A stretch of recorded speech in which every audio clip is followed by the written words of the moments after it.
falla du vetter, sias nie kiedy. بسم الله والصلاة والسلام على رسول الله. حياكم الله وبياكم وجعل الجنة مثوانا ومثواكم ومأوانا ومأواكم. أحبابي في الله، بإذن الله عز وجل هيكون اليوم موضوعنا عن أضرار الوزن الثقيل. يعني أنا متأكد مش أنا الكابتن الوحيد اللي حكيت بهذا الموضوع، ولكن في مشكلة أو في اعتقاد خاطئ يعني بعض الشباب، وبالأخص الشباب الجداد في عالم كمال الأجسام، بكون أول ما بيبدأ بفكر إنه الأوزان الثقيلة هي اللي بتعمل عضلات. تمام، وهذا اعتقاد خاطئ. ليش؟ لأنه طبيعي إنه هو يفكر هيك، لأنه أول ما بدخل الجيم بشوف بعض الشباب، بشوف بعض الكباتن يعني بيشيل أوزان وبيلعب والأوزان اللي بيشيل أوزان عالية، بشوف اللي حواليه بيشيل أوزان عالية، فبفكر إنه لما بيشيل أوزان عالية هيطلع العضل زيه. تمام؟ فبالعكس تماما، أنت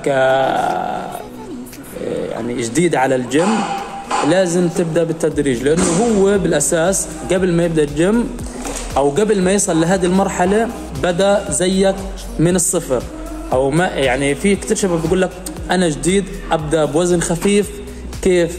فبحس طبعا ممكن يحس بالخجل. طبعا لا، هذا الاشي ما فيش فيه أي خجل، لأنه الكابتن اللي وصل لهذه المرحلة وشايف له عضلات وبيشيل أوزان بدأ زيك من الصفر. ما فيش حدا انولد بطل أو ما فيش حدا انولد بعضلات. تمام؟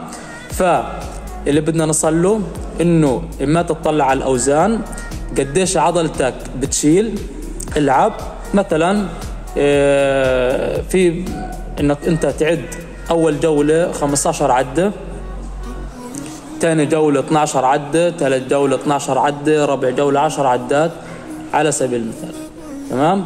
اما ان انا اجي بدي اشيل وزن عالي وما عدش 6 عدات او ما عدش 4 عدات، وفوق هذا كله العب التمرين غلط او التمرين نفسه العبه غلط، فانا هيك بقدر ممكن ان احمل على المفاصل، وممكن مش على طول تجيك الاصابه، بس مره على مره هتجيني الاصابه. اذا ما جتش الاصابه في العضله نفسها عن طريق التمزق ممكن تيجي في المفصل. كويس؟ وعلى الاتجاهين، والاصابتين عطلات جدا. بنتمنى السلامه للجميع وبتمنى التوفيق للجميع. ما تنسوا تتابعوني، تحطوا لايك وتشتركوا بالقناة ليصلكوا كل فيديو جديد. سلام.